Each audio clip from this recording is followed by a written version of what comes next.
Dispatcher: 911. What's your emergency? Caller: Yes, I need the police right now. There's a man refusing to move out of a property my son is entitled to. Dispatcher: Okay, ma'am. What's the address? Caller: 412 Ranch Hill Lane. He won't leave, and he's causing distress to our community. He's a squatter, and frankly, he's becoming aggressive. You need to send someone immediately. The sound of tires on my gravel driveway is a language I've learned well over the years. I can tell the slow, friendly crunch of my neighbor George's pickup from the hurried pace of the mail carrier, but this was different. It was the sharp, self-important bite of a vehicle that believed it owned the ground it was crushing. It was followed not by a friendly shout, but by the slam of 2 car doors in perfect, disciplined unison. And then came the knock. It wasn't the rap of a friend's knuckles. It was a hard, flat thud against the old oak of my front door, the kind of knock that doesn't ask for entry, but demands it, the knock of unwelcome authority. I put down my copy of Meditations, leaving Marcus Aurelius to his thoughts, and pushed myself up from the worn leather armchair that had belonged to Eleanor. Duke, my old German shepherd, lifted his greying muzzle from his paws, a low rumble vibrating in his chest. I placed a hand on his head. Easy, boy. The afternoon sun cast long shadows across the porch as I opened the door.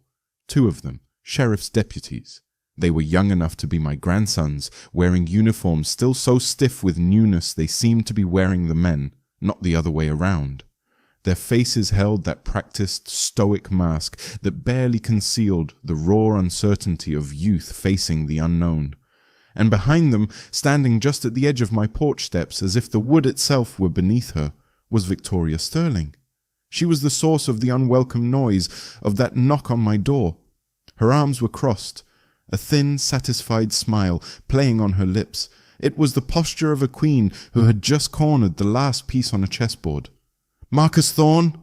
the younger deputy asked, his eyes flicking from me to the clipboard in his hand. "I am," I said. My voice was calm, even. The years on the bench teach you to store your reactions deep, where no one can see them. "Sir," he continued, clearing his throat, "we've received a call regarding a property dispute. A complaint about an unauthorized and potentially aggressive occupant." I let a beat of silence hang in the warm air. I looked past the deputy, my gaze settling on Victoria. Her smile widened. "An occupant," I finally replied, my voice quiet. "Tell him, officers," Victoria's sharp voice cut in. "Tell this squatter that his time is up. The Homeowners Association has filed for his immediate removal." Squatter. The word was an insult, designed to strip away legitimacy, to turn a home into a hovel. She spat it out with a particular venom, savoring it. The second deputy, the taller one, shifted his weight. "Ma'am, let us handle this. Sir, the complaint states that you are living on this property illegally." I folded my own arms, mirroring Victoria's stance, and leaned against the doorframe. The old wood felt solid, reassuring. "Is that so?" My lack of outrage, of fear, was throwing them off their script. I could see it. They were prepared for shouting, for denial, perhaps even for a fight. They were not prepared for the quiet stillness of a man who was utterly unimpressed. The silence that followed was heavy, thick with things unsaid. Duke's low growl was the only sound, a perfect echo of the feeling in my own chest. Finally, the younger deputy reached for his shoulder radio. "Dispatch, we're at the Ranch Hill Lane location. The situation is not as described. Requesting supervising officer to this location." Victoria's smile faltered for the first time. This wasn't part of her plan. She wanted a quick, clean removal, not a conversation, not a delay. We waited. The sun dipped lower, painting the edges of the distant hills in gold and orange. No one spoke. It was a silent battle of wills fought on my front porch. Then I heard it again. The sound of tires on gravel. This vehicle was heavier. The engine had a deeper, more confident rumble. It wasn't a standard patrol car. It was a Ford Interceptor, the kind reserved for senior command. The vehicle came to a stop behind the two patrol cars. The door opened and a man stepped out. He was tall, broad-shouldered, wearing the familiar tan uniform and Stetson hat of the county's highest lawman.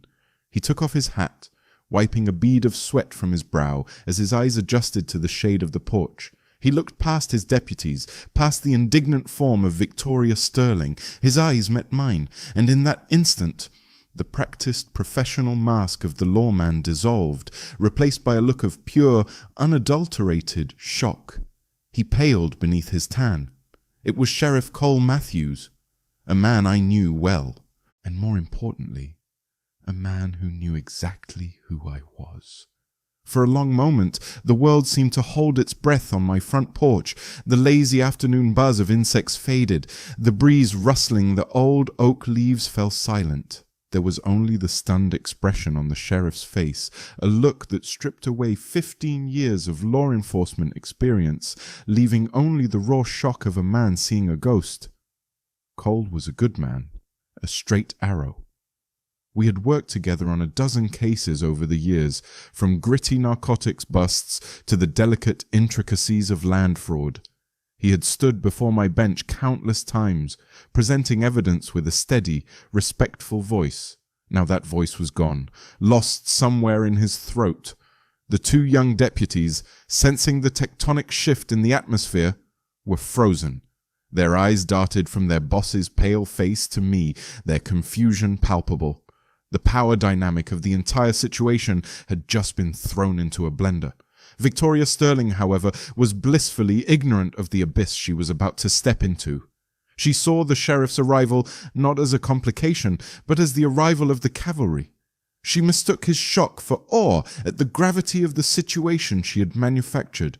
She strode forward, her heels clicking on the stone walkway, positioning herself beside the sheriff as if they were allies.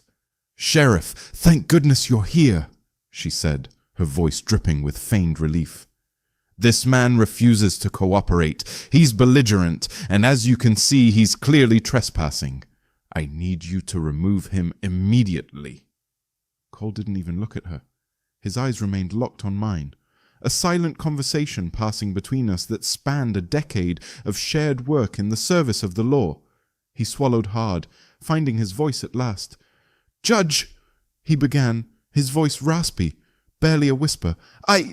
I had no idea you were back in the county, sir." The word hung in the air.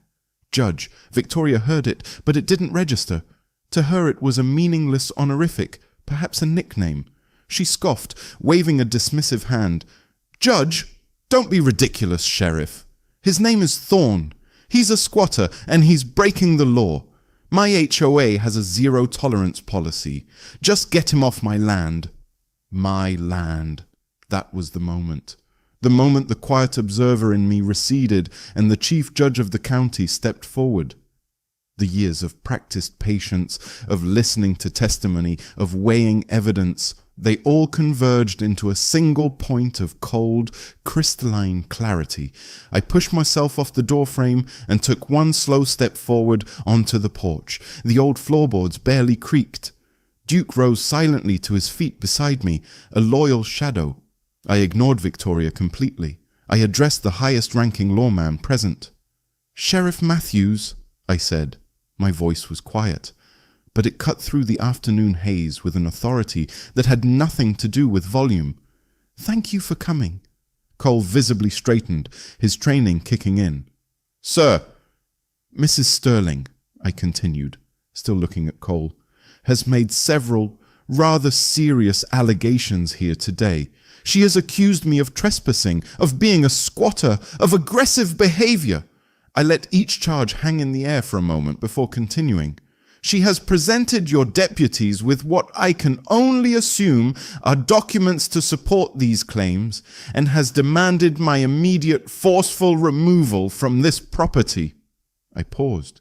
Taking a deliberate breath, I turned my head slightly, my eyes finally falling upon Victoria Sterling for the first time. I saw the triumphant sneer on her face begin to curdle into confusion.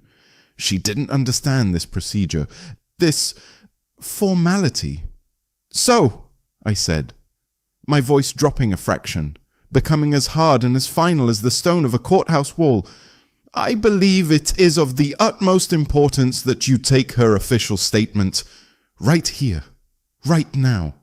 I want every word recorded, every single allegation, every claim I took another step forward, my gaze pinning her in place. It will be essential for the felony charges of filing a false police report, conspiracy to commit fraud, and perjury that I intend to oversee personally. Silence. Absolute, profound silence. The word perjury landed, then conspiracy. But it was the final word that broke her. Personally. I watched the sequence of understanding cascade across Victoria's face. The sheriff's deference. The title judge. The cold, legal precision of my words. It all clicked together in her mind in a sickening, horrifying moment of revelation. The blood drained from her face, leaving behind a pasty, grey mask of terror. The smug clipboard slipped from her numb fingers, scattering papers across the dusty ground. Her mouth opened, but no sound came out. She looked as if she had just seen the hangman test the rope meant for her. The two young deputies stared, their jaws slack. One of them actually took an involuntary step back. Sheriff Cole Matthews, however, looked as if a great weight had been lifted from his shoulders. He now had his orders. He turned to Victoria, and his voice was no longer that of a confused peacekeeper. It was the sharp, commanding voice of the law. "Ma'am," he said, his tone leaving no room for argument. "Put your hands behind your back." The wheels of justice, once set in motion, are relentless, and Victoria Sterling had just pushed the first heavy gear herself. She had just tried to evict the chief judge of this county. The question wasn't what would happen next. That was already terrifyingly clear on her face. The question was, how did we get here? How does a man seeking only solitude find himself at the center of a storm? It didn't start with sirens and accusations. It didn't start with lawyers and threats. It started 6 months earlier with something much quieter. It started with a goodbye. I had just concluded the longest, most draining trial of my career, the State versus Albright Consolidated, a massive corporate fraud case involving thousands of victims, years of litigation, and a mountain of evidence so high it threatened to blot out the sun. For 18 months I had lived and breathed depositions, financial statements, and the carefully constructed lies of men in expensive suits. When I finally delivered the verdict and the sentences, I felt no triumph, only a profound, soul-deep exhaustion. The law, my life's work, had started to feel like a machine made of gears and levers, devoid of the human element it was meant to serve. I needed to step away, to remember what it felt like to be just a mane, not a symbol of justice. I took a sabbatical, my first in over 30 years on the bench. There was only one place to go, the ranch, Eleanor's ranch. My late wife, Eleanor, wasn't born a country girl. She was a city librarian, more comfortable with the scent of old paper and ink than with fresh-cut hay. But she carried within her a deep, abiding love for open spaces, for the quiet dignity of old trees, and for the vast, star-dusted canvas of a night sky untouched by city lights. We bought this land together, a sprawling 150 acres of rolling hills and oak groves, 2 years after we were married. It was her dream. I was the one who wore the black robe and lived in the world of conflict and consequence, but she was the one who understood true wealth. "This is our sanctuary, Marcus," she used to say, her hand in mine as we stood on the hill overlooking the valley. "A place where the world can't touch us." For 30 years it was exactly that. We'd drive out from the city on weekends. I'd trade my gavel for a hammer, fixing fences and patching the old barn roof. She would spend hours in her garden, coaxing life from the rich soil. Her greatest pride and joy was a sprawling, unruly bush of antique roses she had planted near the front porch. They were called Zephyrine Drouin, an old bourbon rose with a scent so intoxicating it could make you forget all the troubles of the world. Those weren't just flowers. They were her living, breathing legacy. When she passed, 5 years ago, a part of me was buried with her under the great oak on that hill. I couldn't bring myself to come back here. The silence was too loud, filled with the echo of her laughter, but now I needed that silence. I needed to be in the place where her memory was strongest. The first few weeks were a blur of work. I repaired the porch steps she always said I'd get to one day. I cleared the creek bed. I sat for hours in her garden, just watching the bees drift among her roses. I didn't feel like a judge. I felt like a husband tending to his wife's home. Slowly, painstakingly, the land began to heal me. My days fell into a simple monastic rhythm. Coffee on the porch as the sun rose, warming the valley floor. The satisfying ache in my muscles after a day of physical labor. The company of Duke, my loyal shepherd, who seemed to understand that we were both grieving. In the evenings I'd read, not law books, but the worn paperbacks Eleanor had left on the shelves. For the first time in years, I felt a whisper of peace. It was a peace I had no intention of letting go. The letter arrived on a Tuesday. It came in a crisp, cream-colored envelope, the kind of expensive stationery designed to convey effortless superiority. The logo at the top was for the Sterling Meadows Homeowners Association, an entity I was only vaguely aware of. My property, like most of the original ranches in this valley, was grandfathered out of any HOA jurisdiction. My deed was ironclad, a fact my uncle had made sure of decades ago. I knew this as well as I knew my own name. I opened it, more out of mild curiosity than concern. The letter was penned by one Victoria Sterling, President. It was a masterpiece of passive-aggressive nonsense, a litany of supposed infractions. But my eyes snagged on one particular line. Item 3. Non-compliant flora. The unkempt and overgrown rosebush at the front of the property, a Zephyrine Druhan, is not on the association's approved list of plants and violates community aesthetic standards. I read the line again, and then a third time. It was a strange feeling, not explosive anger, not outrage. It was a cold, quiet fury that settled deep in my bones. This woman, this stranger, had dared to put the name of my wife's roses onto a piece of paper, labeling them non-compliant. She had reduced Eleanor's legacy to a zoning violation. She was trying to govern a memory. In that moment, I saw her for exactly what she was. This wasn't about aesthetics. This was about power, the casual, arrogant wielding of petty authority over others. It was a miniature version of the same corporate hubris I had just spent 18 months dismantling in my courtroom. I walked to my old roll-top desk, the one that had been my father's, and took out a single sheet of my own personal stationery. It was plain, heavy bond paper with my name, Marcus Thorne, embossed simply at the top. No title, no honorable. My reply was brief, 3 paragraphs in total. The first paragraph politely acknowledged receipt of her letter. The second paragraph stated, without emotion or argument, the legal status of my property. I cited the specific county ordinance, the date of the exemption filing, and the parcel number on the official plat map, all of which clearly placed my land outside the boundaries and jurisdiction of her association. I explained that any and all HOA covenants, bylaws, or aesthetic standards were, as a matter of settled law, entirely irrelevant to my property. The third and final paragraph was the simplest.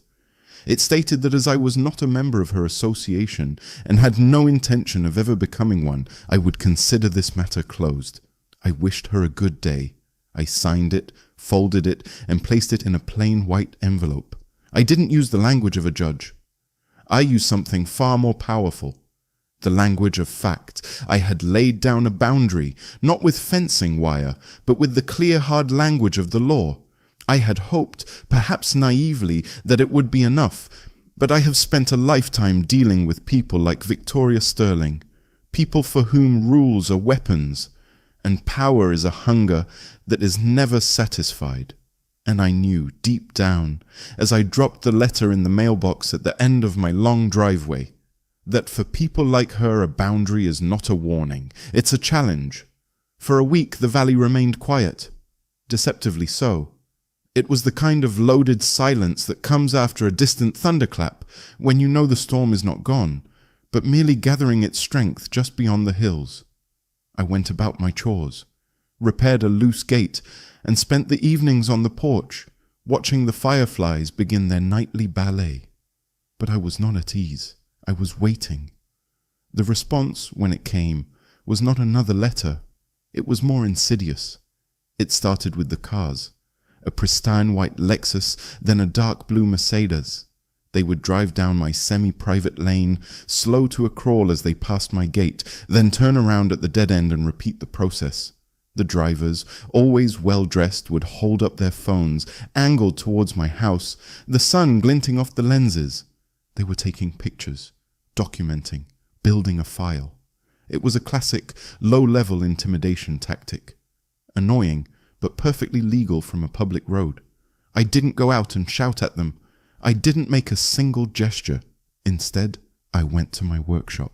I spent an afternoon installing 2 new high-resolution, motion-activated security cameras tucked discreetly under the eaves of the barn and behind the gnarled branches of an old oak. They had powerful zoom lenses. From then on, every time they documented me, I documented them right back, capturing crystal-clear images of their faces and license plates. Then, the letters resumed. But the tone had shifted. The thin veneer of neighborhood concern was gone, replaced by a cold bureaucratic aggression. They were no longer from the HOA, but from Victoria Sterling's personal letterhead, though she always signed with her title, President. One letter, citing a non-existent county ordinance, claimed the dust from my gravel driveway was a potential respiratory hazard to the community. It suggested I pave it immediately, at my own expense. Another claimed my barn, a structure that had stood for 70 years, was an unaesthetic blight and might not be up to modern structural codes, hinting at a formal complaint to the county planning department. Each letter was a probe, a test. She was trying to find a weakness, to bury me in a blizzard of paperwork and bureaucracy, hoping I would either break or simply give up and sell. I responded to none of them. Arguing with a zealot is a fool's errand. Instead, I created a new file on my computer's secure hard drive. I labeled it simply Sterling. Each letter was scanned, dated, and saved. I started a logbook noting every slow-driving car, every phone pointed in my direction. The prosecutor in me, long dormant, was beginning to stir. I wasn't just a homeowner anymore. I was an investigator, building a case. The drone appeared on a Saturday morning. I was in Eleanor's garden, weeding around the base of her prized roses, when I heard it. A high-pitched mechanical whine, like a swarm of angry futuristic hornets. I looked up. There it was, a white quadcopter, hovering about 100 feet up, directly over my yard.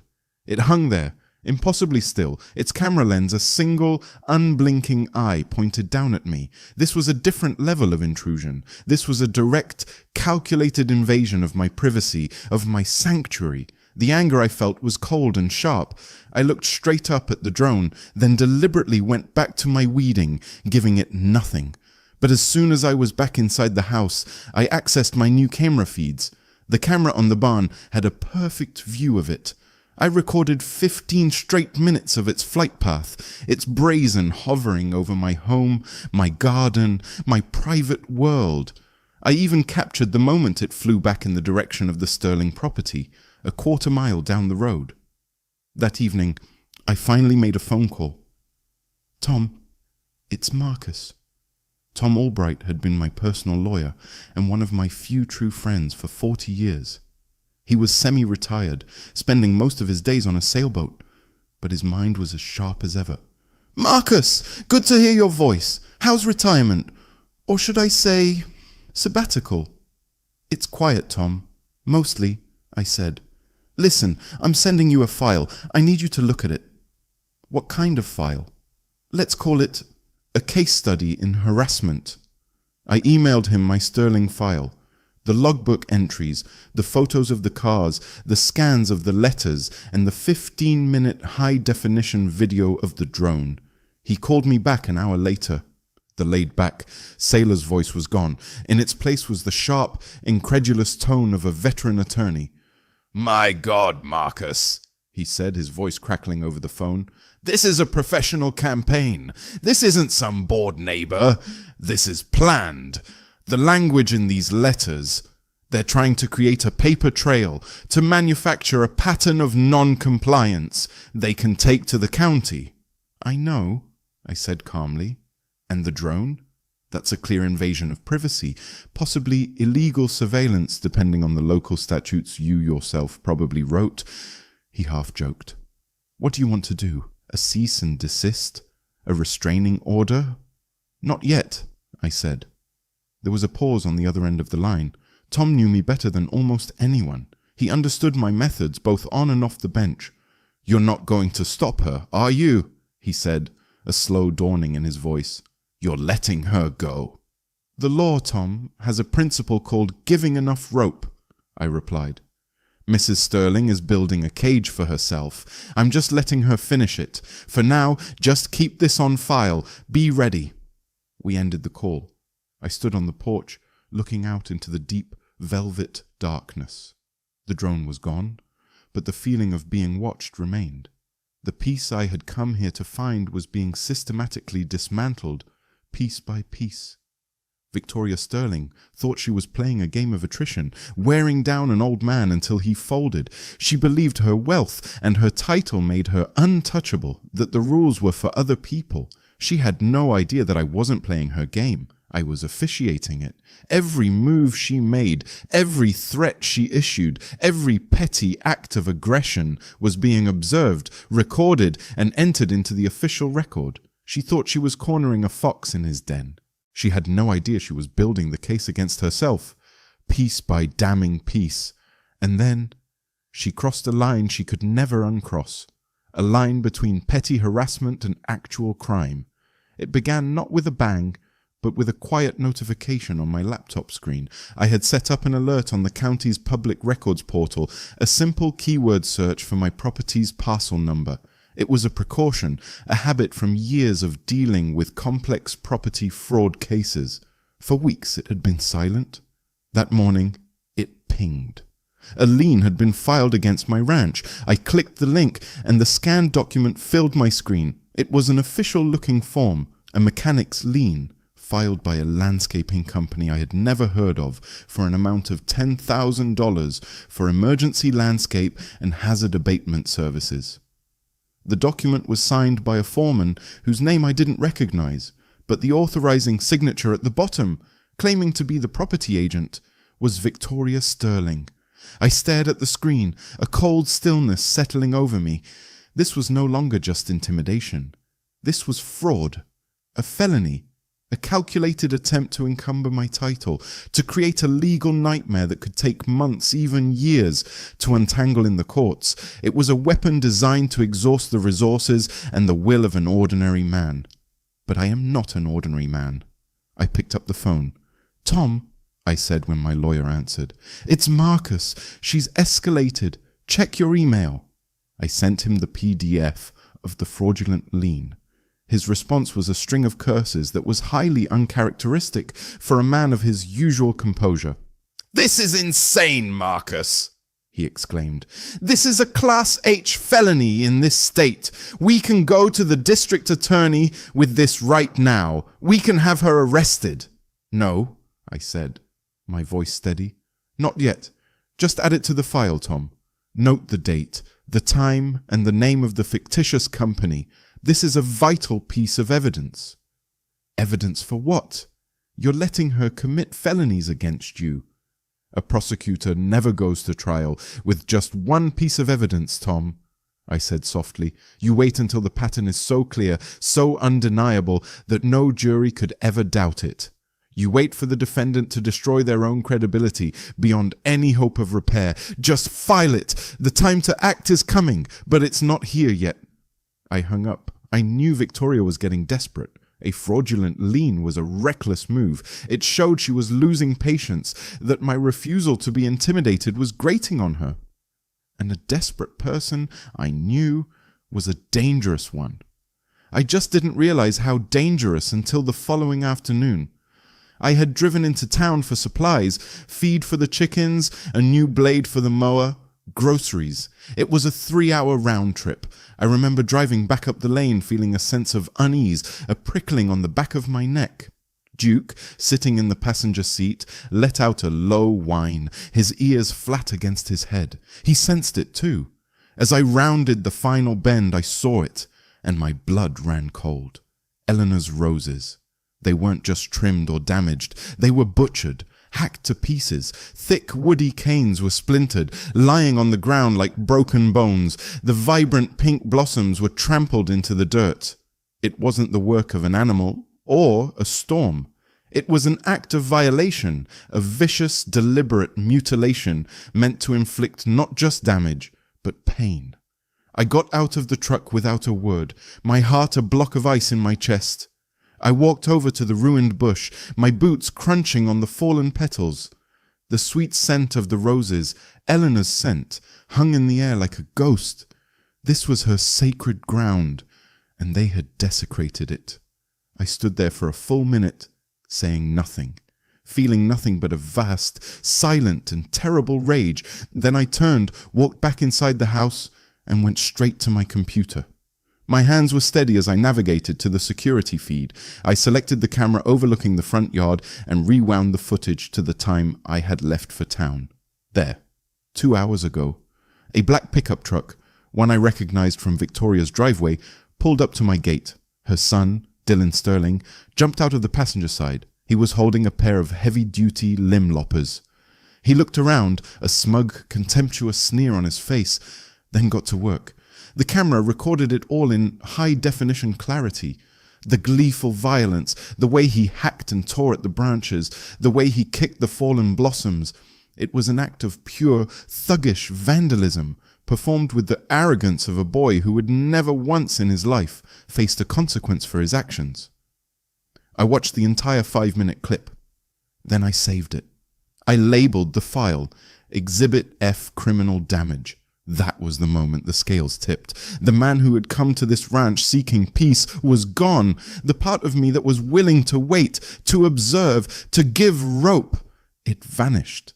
In his place stood Chief Judge Marcus Thorne, a man who had dedicated his life to a single, unbending principle, that actions have consequences.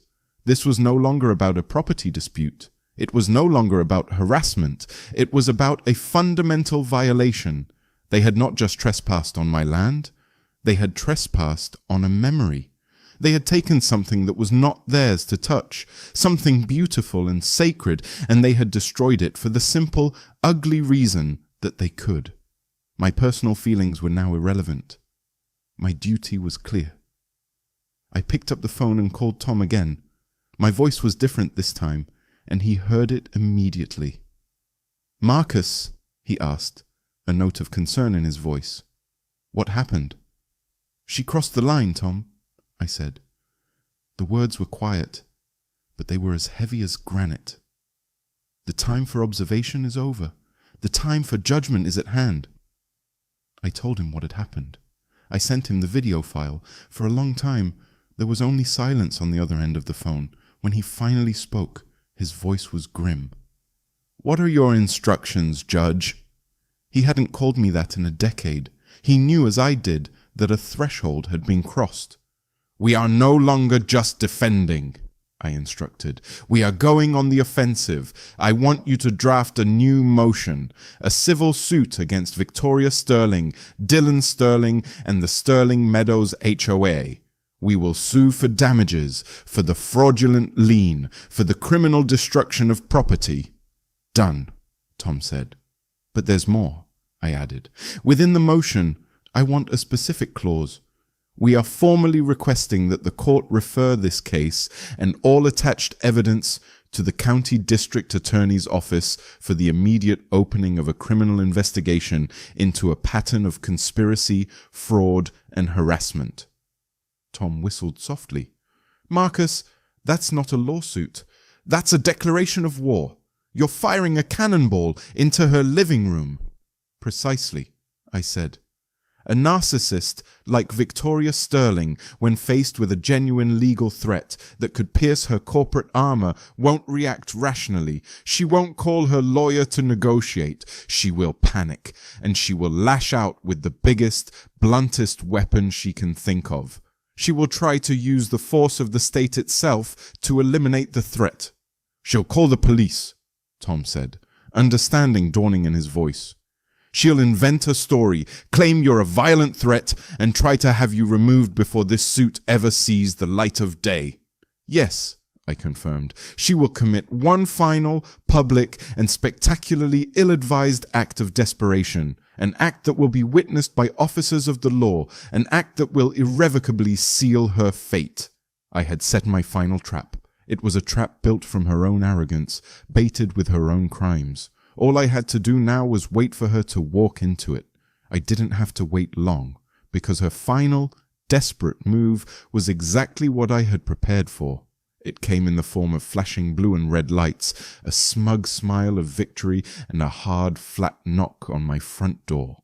And so we returned to that moment on the porch, with the wreckage of Victoria Sterling's ambition scattered around her like the papers that had slipped from her numb fingers. The silence that followed my final words was absolute, but this time it was the silence of a courtroom after a verdict has been read. Final. Irreversible. Victoria stared at me, her face a canvas of dawning horror. The identity I had so carefully concealed for 6 months had just been deployed like a weapon of last resort, and the fallout was catastrophic. She made a small choking sound, a gasp for a reality that no longer existed. Sheriff Cole Matthews was the first to move. The deference was gone, replaced by a grim professional efficiency. He nodded once to his taller deputy. "Cuff him," he said, gesturing not at me, but at Dylan Sterling, who was still standing dumbly near the porch steps, the limb loppers lying at his feet like a discarded toy. "What? You can't!" Dylan yelped as the deputy approached him. "My mom runs this whole place!" "Your mom," Cole said, his voice flat and cold, "is in a great deal of trouble." As the cuffs clicked shut around Dylan's wrists, Victoria seemed to collapse inward. Her shoulders sagged, the proud, regal posture gone, leaving only a defeated woman trembling in an expensive pantsuit. Cole turned to her. His voice was devoid of malice, but heavy with the weight of the law. "Victoria Sterling, you are being detained on suspicion of filing a false police report and conspiracy to commit fraud. You have the right to remain silent." He didn't need to finish the Miranda warning. The fight had drained out of her completely. She allowed the other deputy to lead her, stumbling slightly, toward a patrol car. The Queen was being led from her castle in handcuffs. Cole walked over to me. He stood for a moment, looking at the hacked remains of Eleanor's roses, then back at me. "Judge," he said, his voice low, "I am so sorry you had to go through this." "You were just doing your job, Cole," I told him. "So were your deputies." "We'll handle everything from here," he assured me. "The State Investigator's Office will take the lead to avoid any conflict of interest. They'll be in touch. That evidence file your lawyer sent me, it's going to make their job very easy." I nodded. "I have a feeling it will." He tipped his Stetson, got in his car, and followed his deputies down the long gravel drive, leaving me in the sudden, ringing silence of the aftermath. The weeks that followed were a quiet storm of legal activity, but it was a storm that raged far from my doorstep. The state's investigation, armed with my meticulous logbook, the video files, and the fraudulent lien, moved with surgical precision. Tom later told me it was the most well-documented case of criminal harassment he'd ever seen. Victoria Sterling's empire crumbled. The fraudulent lien was traced back to a shell company she owned, leading to federal mail fraud charges. The discovery of her conspiracy with other HOA board members to devalue properties before making buyout offers triggered a class action lawsuit from dozens of other residents. Her real estate license was suspended, then permanently revoked. Faced with a mountain of undeniable evidence, she pleaded guilty to a slew of felonies to avoid a trial that would have been a public crucifixion. Dylan, her arrogant son, was convicted of felony criminal damage and intimidation. Without his mother's influence to protect him, he was just a common vandal. The judge in his case, a stern woman from the next county, was not impressed by his pedigree. The Sterling Meadows HOA was dissolved by a court order, its covenants declared predatory, and its board members facing their own legal battles. The reign of terror was over.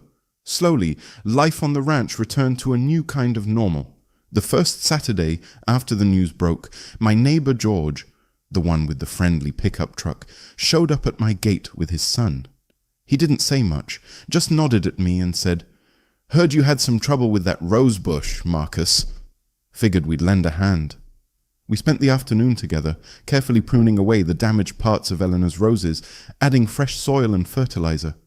It was a quiet act of kindness, a mending of more than just a plant. Other neighbors stopped by, some with pies, others just to offer a quiet apology for believing Victoria's lies. The community, freed from her toxic influence, began to heal itself. 3 months later, I was sitting on the porch just as I had been that first day. The late afternoon sun was warm on my face. Duke was dozing at my feet. The air was filled with the sweet, powerful scent of blooming roses. The bush, scarred but resilient, was covered in a riot of new, deep pink blossoms. A testament to the healing power of time and care. I heard the familiar, friendly crunch of tires on the gravel. It was Cole Matthews, but he wasn't in his uniform. He was wearing jeans and a simple polo shirt, and he was carrying a thermos. "Thought you might be out here, Judge," he said, handing me a steaming mug of coffee. "Most days, Cole," I smiled. "Most days." We sat there for a long time, not saying much, just watching the shadows lengthen across the valley. There was no need for words. We were two men who, in our own ways, spent our lives trying to maintain order in a chaotic world. "It's a good piece of land," he said finally, gesturing with his mug. "It was Eleanor's favorite place in the world," I said, my voice soft. "She said it was where the world couldn't touch us." For a while she had been wrong. The world, in all its ugliness and greed, had found its way here. It had knocked on my door and tried to drag me into its fight. But as I sat there, surrounded by the quiet strength of the hills, the scent of my wife's roses, and the comfortable silence of a friend, I realized she had been right all along. This place was a sanctuary, not because it was isolated from the world, but because it was a place where the rules were simpler, clearer. You reap what you sow. You protect what you love. You stand your ground. People say justice lives in courthouses, in thick leather-bound books behind a judge's bench. Perhaps it does. But on that evening, with the setting sun painting the sky in hues of gold and rose, I knew the truth. Justice also lives in the quiet places, in the resilience of a garden, in the unwavering loyalty of a good dog, and in the heart of a man willing to fight for his home. This was where the law lived, and finally it was at peace.